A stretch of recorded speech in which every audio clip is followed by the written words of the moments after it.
Hola a todos.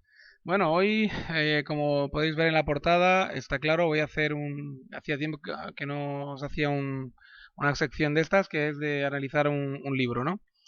Además, el de Pedro Baños, que es el libro El dominio mundial, me viene al pelo porque, bueno, así, de un modo u otro, casi que hace continuación del último tema que os he tocado sobre los judíos y su papel en el mundo, etc., en el sentido que enlaza bastante bien con el tema anterior, ¿no?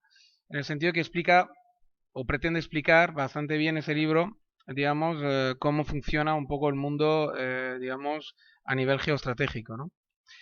Hay un problema en ese libro que yo vi, que yo tenía expectativas mucho más altas depositadas en él, la verdad sea dicha, que me las ha llenado a medias las expectativas, porque realmente es un libro que está muy bien hecho, muy currado, un papel perfecto, una portada perfecta, un libro que vale una pasta, porque está realmente muy bien construido, con la máxima calidad que se puede pedir a un libro hoy en día, en un editorial.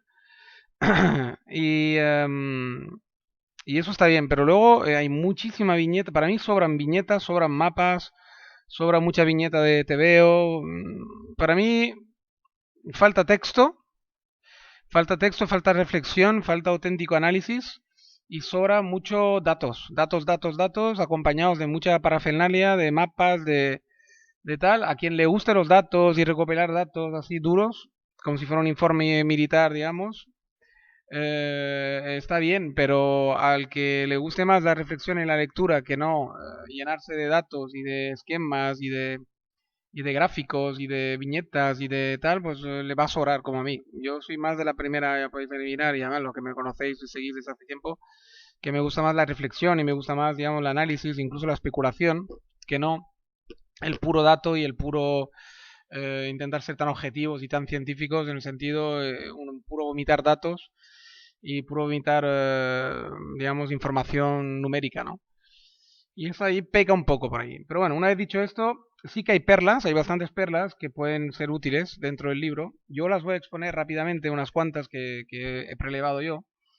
Y eso no os impedirá leer lo que os digo siempre. Yo, de las 400 páginas que tiene casi el libro, pues a lo mejor en unas cuantas de ellas he subrayado perlas que a mí me han parecido interesantes y que yo os voy a trasladar. Sí que, hombre, a los que no os gusta mucho leer y los que os da un poco de palo leer 400 páginas, por lo menos escuchando mis audiovídeos y mis análisis de libros, alguno incluso se podrá ahorrar hasta la lectura, quizás, ¿no?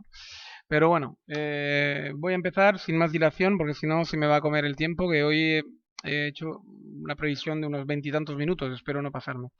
Si no, lo alargo un poco. A ver, entonces, la primera cosa que a mí me parece útil es cuando habla del Banco Mundial y el control absoluto que tiene sobre él Estados Unidos, ¿no? Hay un pequeño apartado en el cual se da un ejemplo muy, muy claro, que es un ejemplo archiconocido por la gente que tiene un mínimo interés en la información y la geopolítica y en la política incluso en general a secas. Es el ejemplo de Allende versus Pinochet, ¿no? Cuando Allende cogió el poder, el Banco Mundial, controlado totalmente por Estados Unidos, que no le convenía a Allende, pues le cortó los préstamos y cuando Pinochet hizo el golpe de Estado y recogió el poder, volvieron a abrir el grifo de los préstamos.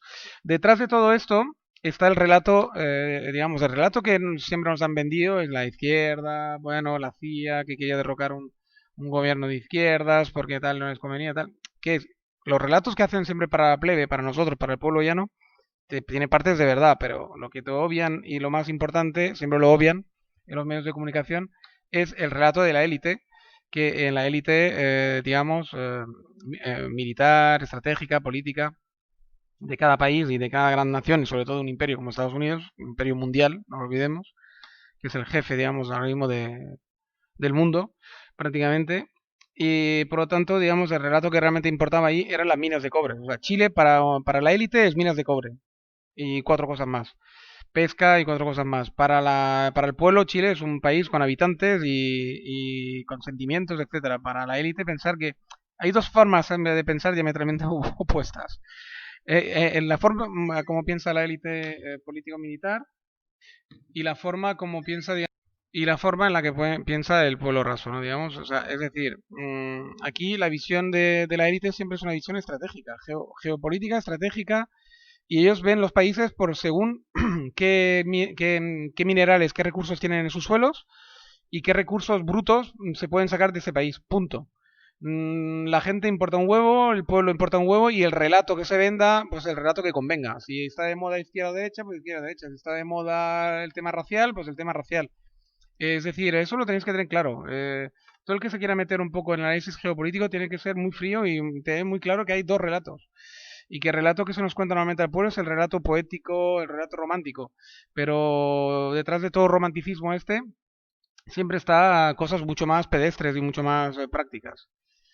Luego, en la página 75 hay una cita de Brzezinski, el famoso Brzezinski, que es el eterno consejero que está siempre ahí metido, el que, digamos, el consejero internacional que todos los presidentes de Estados Unidos utilizan, que en una cita que ya se hizo famosa y que corre por el mundillo geoestratégico y geopolítico, los que analizan todo esto, el mundillo militar, el mundillo del espionaje, etcétera, hay una cita que se ha hecho célebre, que es la siguiente, ¿no?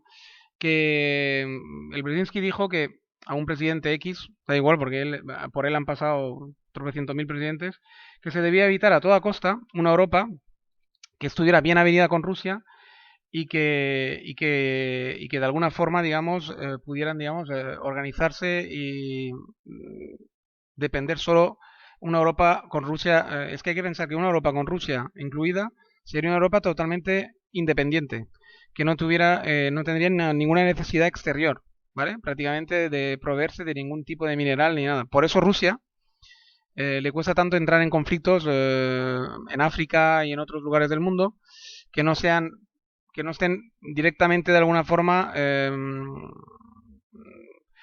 relación con o le pudieran perjudicar a algún tipo de ruta que ellos consideren estratégica, ¿no? Porque claro, con la gran país que tienen y que abarca un continente euroasiático prácticamente en su totalidad, no tienen necesidad de proveerse de nada. Esto, la necesidad siempre la ha tenido Estados Unidos e Inglaterra, que son sitios que han tenido siempre la necesidad de alimentarse y proveerse y estar estratégicamente colocados, digamos, para dominar el mar, que es la gran ruta y la gran baza que siempre ha jugado Inglaterra y que luego ha heredado de Estados Unidos, ¿no? Todavía con más potencia que Inglaterra porque están mejor situados en el mundo y además tienen los dos océanos más importantes del mundo a tiro de piedra porque tienen dos costas, una en el Pacífico y una en el Atlántico, por lo tanto les hace tener un dominio absoluto del mar y ser una potencia marítima absoluta, ¿no? Cosa que Inglaterra logró con grandes esfuerzos, pero que le costaba demasiado caro mantener, y menos mal que Estados Unidos le hizo el relevo, ¿no? Entonces, de alguna forma, esta cita de Brzezinski es una pura realidad. Yo lo he repetido en muchos vídeos cuando hago análisis de estas del mes, que muchas veces es un análisis geoestratégico también y geopolítico en muchas ocasiones. Y ya lo he dicho en muchas ocasiones, esta alianza sería mortal para el resto del mundo, porque una Europa con Rusia sería imparable, ¿no? Sería imparable, no necesitaría prácticamente tener ningún pie en África, ni servir a Estados Unidos como de vasallo, ni hacerle el trabajo sucio en sitios de África o en sitios de Asia, porque no necesitarían absolutamente ni proteger ningún paso marítimo, ni dejaría de tener importancia el mar. Y cuando deja de tener importancia el mar, pues te liberas de muchísimos recursos para poder invertirlos de la tierra y tener un ejército de tierra potente y tener unas costas protegidas. Es mucho más fácil que tener bases militares por todo el mundo, con puertos por todo el mundo controlados. Eso es carísimo y es lo que les ocurre a Estados Unidos, ¿no? O lo que le ha ocurrido hasta ahora a Estados Unidos, por lo menos, antes de que entrara en liza las fuentes alternativas de energía, ¿no? Pero bueno, eso es otro cantar. Entonces, está muy bien en la página 75 que se haya acordado de hacer esa cita porque está muy bien. Luego, sigue con citas parecidas. Apunta, por ejemplo, el De Gaulle en 1967 y el Mitterrand en el 97, donde apuntaban, pues eso, la gran velocidad de Estados Unidos y que Estados Unidos, después de la Segunda Guerra Mundial, claramente se había hecho la jefa pues, de un imperio que ya pretendía ser mundial y que lo fue y que lo es. Y ya ellos ya lo intuyeron, ya lo vieron, el De Gaulle y el Mitterrand, que esto iba a acabar como ha acabado, ¿no? Luego la puntilla vino, por ejemplo, con Francia, que ha sido el único país europeo que ha intentado tener una cierta independencia de Estados Unidos, digamos, ¿no? Antes lo intentó Alemania en la Segunda Guerra Mundial, y con la consecuencia que tuvo. Francia lo ha intentado siempre de forma más sutil, más taimada, siempre aviniéndose a bien con Estados Unidos, pero ha intentado mantener ferozmente una especie de independencia, probablemente con el secreto de ser siempre la jefa de una Europa, a lo mejor incluso unida con Rusia, ¿no? Pero rápidamente les cortaron el rollo y la puntilla se la dieron con el caso Alstom, que digamos la absorción de la General Electric a la empresa francesa pública que se encargaba de fabricar los submarinos nucleares franceses, que le daba una independencia total. Francia tuvo la tecnología para poder ser independiente total, la puso en marcha y rápidamente Estados Unidos, mediante un sucio, muy sucio, una sucia jugada de espionaje y de amenazas, una jugada mafiosa en toda regla, consiguió arrebatarle a Francia la tecnología, haciendo que General Electric absorbiera a la empresa Alstom, ¿no? Que era en parte privada, ¿no? Entonces, claro, el liberalismo y hacer que empresas estratégicas sean privadas tiene eso. En un momento dado te las pueden comer, ¿no? Mediante la economía. Entonces Francia ahí recibió un golpe bajo y a partir de ahí Francia ya no es independiente de Estados Unidos, ni siquiera para sus submarinos nucleares, que es la única gran arma que tienen disuasiva y que les hace todavía poderoso a Francia, aparte de su presencia en la África Negra, que lo recogeremos, ¿no? En la página 79 concluyen que es imprescindible la unión política europea, digamos,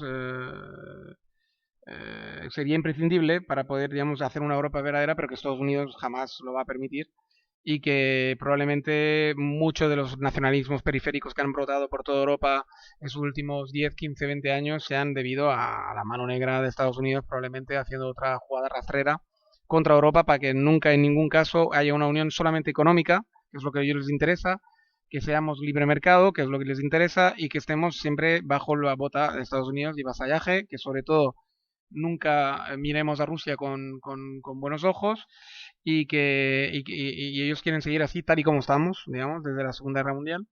Y evidentemente van a evitar por todos los medios que Europa se una y alimentar los nacionalismos periféricos tipo Cataluña, País Vasco, Escocia, todo eso. No es más que una jugada más. Promocionar que Inglaterra se fuera de Europa, etcétera, no es más que jugadas rastreras y tal para que si Alemania o Francia tienen algún tipo de ambición en ese aspecto, pues que se olviden, ¿no? Hablando claro. Luego hay otro interesante apunte sobre las transnacionales en la página 84, que nos dicen eso, nos advierte que no seamos ingenuos y que no pensemos que una transnacional o una multinacional, por ser multinacional, pues evidentemente es totalmente que solo piensan a nivel global, el mundo sin fronteras, tal. Mentira. Es decir, las transnacionales siempre nacen en un país concreto y se deben a su país concreto, y sobre todo si hablamos de una multinacional americana. No hay que ser ingenuo y hay que pensar que Burger King siempre, si tiene que hacer alguna jugada en favor de su país, lo va a hacer mucho antes que el favor del país donde esté instalado. O sea, eso no seamos ingenuos, ¿no? Y está bien como apunte, ¿no? Luego nos apuntan también que en 1961 hubo una acción terrorista biológica contra Cuba, en el cual introdujeron la peste porcina y estropearon cosechas de tabaco y de caña de azúcar con parásitos, etcétera. Eso nos lo recuerda en otro apartado, porque eso va un poco por apartados, ¿no? Ahora entra de lleno en la guerra, en el bioterrorista, en todos los cosas artreras que se hacen entre gobiernos, ¿no? Allí yo introduzco, porque claro, él no lo sabía cuando escribió el libro por el año 2016-2017, introduzco la posibilidad de que el COVID pueda entrar dentro de todo esto y sea pues bioterrorismo, en ese caso chino quizás, contra Occidente, quién sabe. Eh, es una posibilidad, no hay que descartarla, y eso sí que no es, digamos, conspiracionismo barato, es una posibilidad real que puede estar, que puede haber ocurrido. O sea que ahí sí que me apunto que en esa posibilidad y la dejo correr, ¿no? Luego, digamos que tenemos también que pensar eh, en, eh, en Estados Unidos, la presencia de Estados Unidos, cómo ha controlado pues el tema del ISIS, ¿no?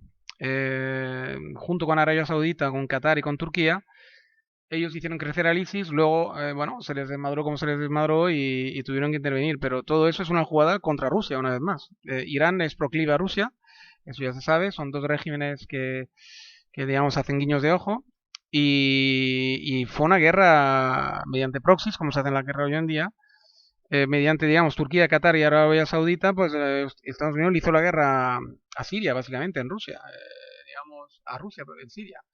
Y en Siria, claro, se juegan ahí, es que es un nudo gregoriano a la zona Medio Oriente hoy en día, digamos, Oriente Próximo, es un nudo ahí clave para la geopolítica, ¿no? Clave, clave en todos los sentidos, ¿no? Entonces, ese núcleo Irán, Irak, Siria, Arabia Saudita, Israel, se puede incluir incluso Líbano, etcétera. Ahí es donde se derrima todo, ¿no? Y tenemos Turquía al norte, que es un actor principalísimo, ¿no? Y muchas veces veo que los medios de comunicación normal obvian el papel de Turquía, ¿no? Bueno, ahora se ha puesto de moda porque han islamizado Hagia Sofía, ¿no? El famoso monumento en Estambul, pero bueno, hace tiempo que Turquía es un papel clave, ¿no? Y ahí se va a dilucidar buena parte de nuestro futuro, ¿no? En Oriente Medio es la gran batalla, ¿no? Digamos. Luego, bueno, hace hincapié en los papeles de los medios de comunicación como propagandista de un bando, claramente. Aquí en Occidente, pues evidentemente, pocas veces oirán maldades sobre Estados Unidos y sobre cualquier país europeo occidental que esté proclive a Estados Unidos, y muchas veces oirán maldades y cosas aterradoras, pues de los que en teoría son enemigos, ¿no? Evidentemente luego hay muchos matices porque hay medios de comunicación afines al bando enemigo dentro de los propios, introducidas dentro del propio sistema occidental.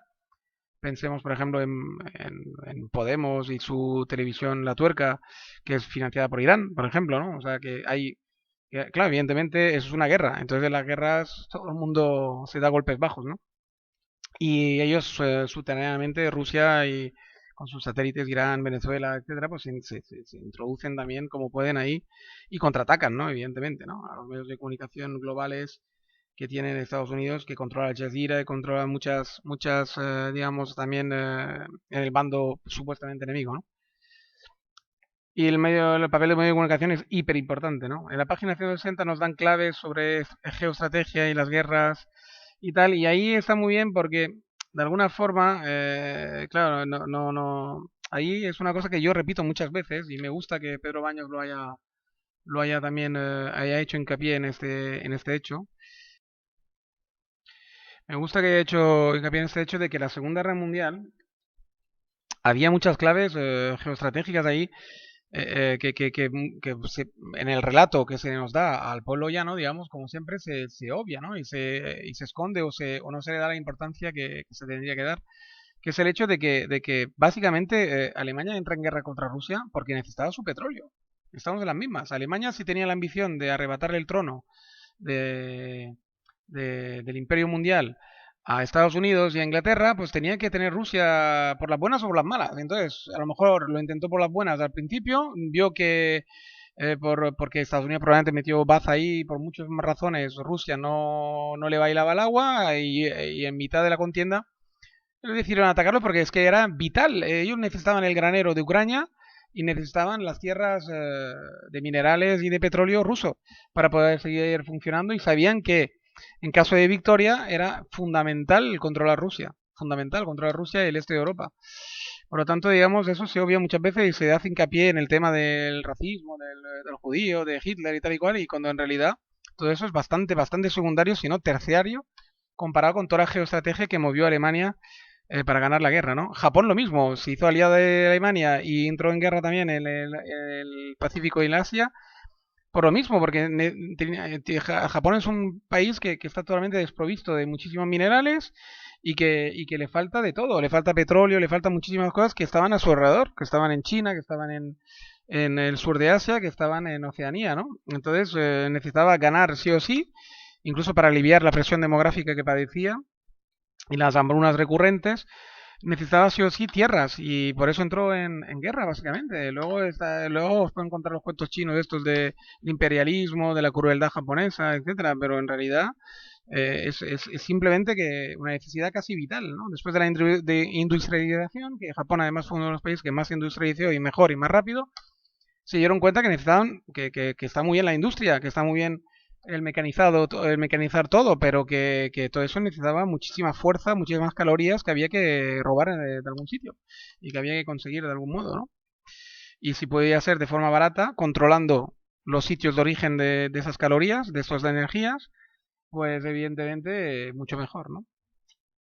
En el caso del África Negra también es muy curioso como Francia, igual que en el caso de Alstom, intenta ahí mantener su presencia y intenta mantener, digamos, su predominancia, pero claro, Estados Unidos e Inglaterra le ponen todos los palos de las ruedas que pueden, ¿no? De ahí probablemente pues que el yihadismo de repente en África también se ha hecho presente, sobre todo en Mali, casualmente, que es Mali es el país que más le interesa a Francia porque es donde saca todo el uranio para hacer funcionar sus más de 40 centrales nucleares. No olvidamos que Francia funciona básicamente con centrales nucleares para la electricidad de su país. Y qué casualidad que ahí es donde más terrorismo hay, ¿no? Donde más golpea fuerte el terrorismo es justamente en los países donde de repente casualmente hay uranio, casualmente hay petróleo, Nigeria, le hace Nigeria, etcétera, y ahí el yihadismo es donde casualmente golpea con más fuerza y salen furgonetas Toyotas por todos los sitios con metralletas bien engrasadas y bien alimentadas de balas.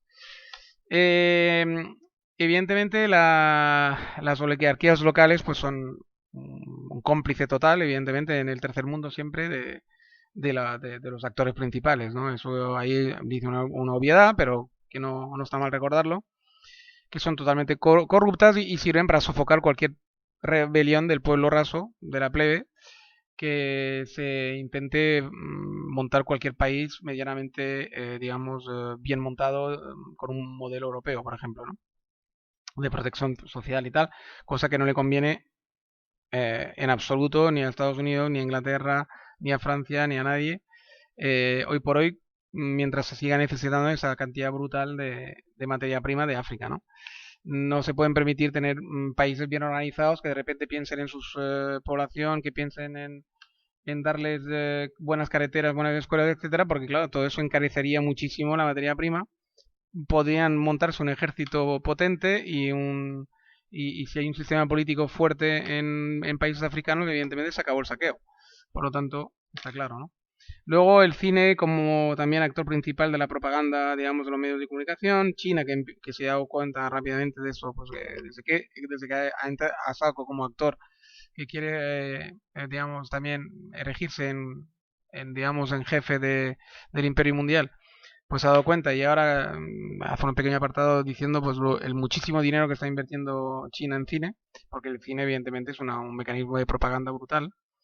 Luego hay una cosa divertida que lo he apuntado aquí, porque la pequeña guerra que hubo en la carrera espacial esta del 60 y tantos, que llegó hasta el 70 y tantos del siglo pasado, con el caso Tereskova, ¿no? La famosa rusa que mandaron al espacio Rusia para hacer ver que el comunismo pues era feminista, básicamente, y pensaba en las mujeres y Estados Unidos seguía criando a la mujer en los años 60 como una ama de casa y punto, ¿no? Eso me pareció curioso, ese apunte, y por eso lo menciono. Luego, a ver, que no pierda yo el hilo. Sí, yo diría que voy bien, ¿no? Aquí. Luego ahí se mete de lleno en la guerra por el control del espacio, ¿no?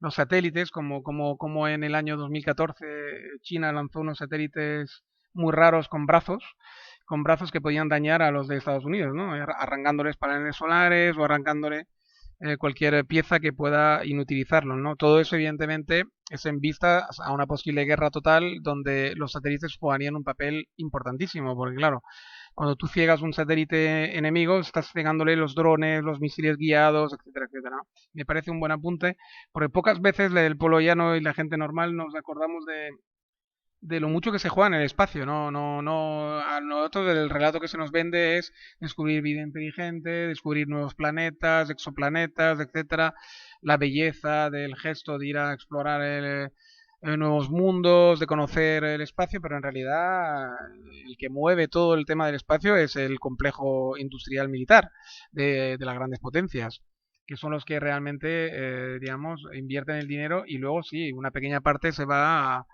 a demostrar que hay vida inteligente, etcétera. Pero aquí no hay que olvidar que la clave son los satélites, los misiles guiados, los drones, etcétera, etcétera, ¿no?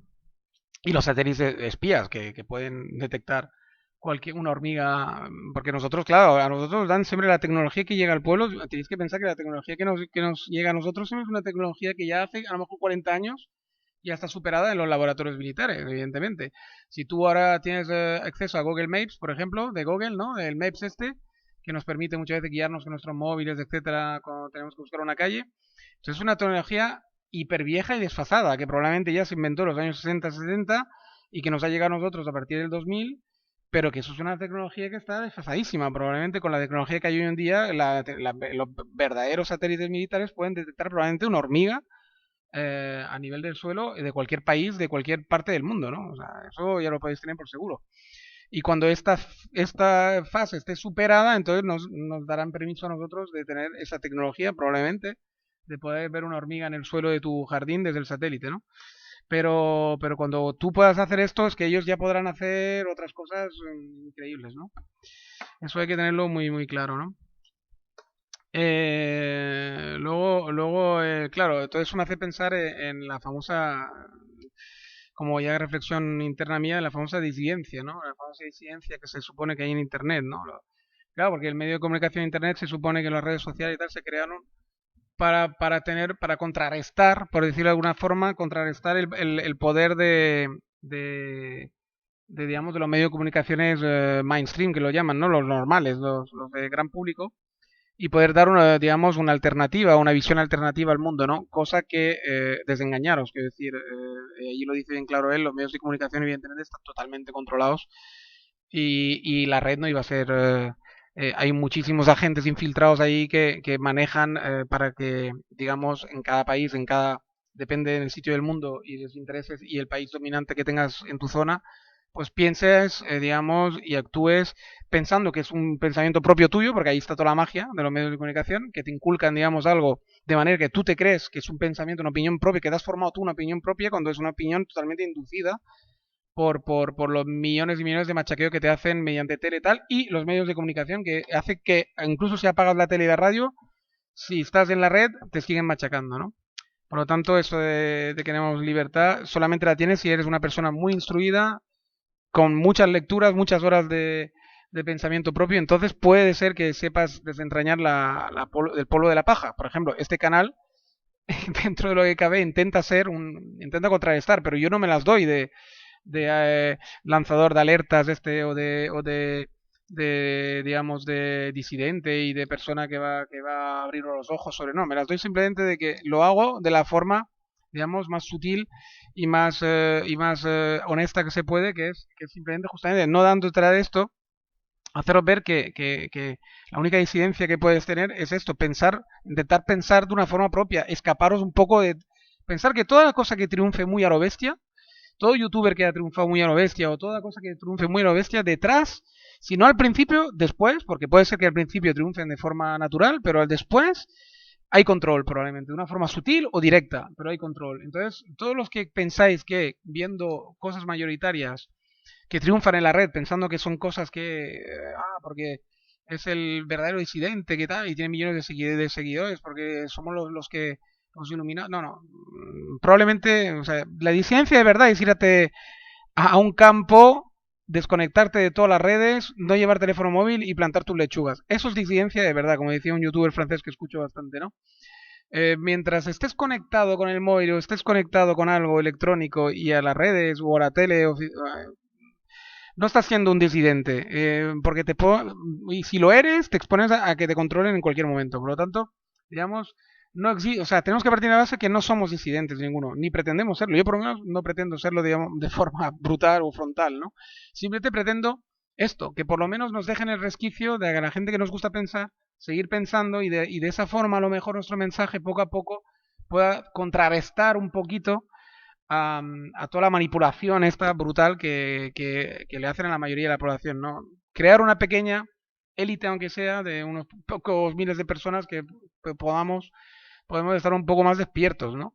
Pero disidencia, no. La disidencia es el tío que se tira al monte armado o el tío que realmente se va a plantar lechugas y que no se meta en las peleas del mundo, ¿no? Si no, si estás metido en todo eso, no puedes ser un auténtico disidente, ¿no? Y vender la idea me parece deshonesto, ¿no? Y hay mucha gente que vende la idea de que son disidentes, ¿no? Por ejemplo, no sé, Daniel Stulin, se me ocurre. Daniel Stulin es disidente de los cojones. Quiero decir, es imposible que sea disidente. Ese tío está controlado por Rusia totalmente. Es un agente ruso, está clarísimo. y va de disidente por la vida. Imposible. ¿De dónde salen tantos medios? ¿De dónde sale? ¿Por qué está tan bien introducido? ¿Por qué ha triunfado tan rápido? En fin, sí que es verdad que se metió en los temas de moda siempre, pero es que los temas de moda no es más que manipulación también, bueno, en fin. Ahí entraría en una cosa muy larga, ¿no? ¿Qué más tenemos por aquí de bueno? Una pequeña anécdota sobre... Está muy bien el apunte ese que puso sobre Tolstoy y la camisa del hombre feliz, ¿no? Está muy bien porque me gustó en el sentido de que resulta que un rey, ¿no? En un cuento de Tolstoy dice que manda a un rey a buscar, que dicen que en el reino hay un hombre súper feliz, ¿no? Que siempre está feliz y tal y cual. Dice, pues bueno, pues traerme su camisa, que si me pongo su camisa, seguramente algo se me pegará y también seré feliz. Y resulta que encuentran por fin el hombre feliz del reino y resulta que no lleva camisa, ¿no? Con eso quiero decir que está claro, ¿no? Ya lo habéis entendido casi todos, ¿no? O sea que nos crean necesidades y nos crean ideas y nos crean cosas que al final no son, ¿no? El rey va desnudo, ¿no? Y otra forma muy sutil y muy bonita de decir que el rey va desnudo. Luego el caso de la hija del embajador kuwaití en el 1990, que va de víctima de que ha visto, iba de que era una enfermera que se cuidaba de incubadoras en Kuwait, antes de la invasión de Irak, o no, después de la invasión de Irak a Kuwait, y que salió en todos los medios, ¿no?, de comunicación globales de aquel entonces, en todos los telediarios prime time, como que había asistido a cómo los soldados iraquíes tiraban los niños de las incubadoras o desconectaban las incubadoras para que muriesen los niños, ¿no? Evidentemente, pues resultó que era la hija del embajador de Kuwait. No era una enfermera, ni era alguien anónimo, ni nada. O sea, para que veáis hasta qué punto nos pueden manipular, ¿no? Mediante la sobreinformación, o sea, nos pensamos que ahora tenemos más información que nunca porque hay una brutal cantidad de informadores y de manera de informarse, ¿no? Y en realidad, pues lo que esa multiplicación facilita el poder manipularte y el poder que hacer que tú pienses algo pensando que es un pensamiento auténtico tuyo, ¿no? Ya me estoy pasando mucho del tiempo, pero voy a ir acabando rápido. Luego me apunto también a Estados Unidos, de hecho, ojo al gas natural, bueno, para hacer un apunte español, genuinamente geoestratégico, dice que probablemente asistiremos a que cada vez Estados Unidos se va a meter más en el gasoducto del estrecho de Gibraltar, porque es una cosa que le interesa controlar. También habla de la famosa farmacéutica catalana Grifols, que sí que tiene bastante intereses para Estados Unidos, estratégicos para la futura medicina, digamos, que se va a implementar. Y por fin hace una reflexión en la página de 190 propia, de cosecha propia, en la cual dice que es un peligro que la tecnología pues esté, digamos, por encima del ser humano, ¿no? Y que él preferiría que siempre esté controlada por el ser humano. Está bien, una reflexión que no está mal. Luego pues, hace un apunte sobre la demografía, pues los muchos problemas que la inmigración está trayendo a Europa Occidental, y que bueno, va a depender mucho de cómo se controle esa inmigración. Sobre todo, no lo menciona por ser políticamente correcto, pero habla de la musulmana, evidentemente, que es la que más problemas está trayendo para integrarla.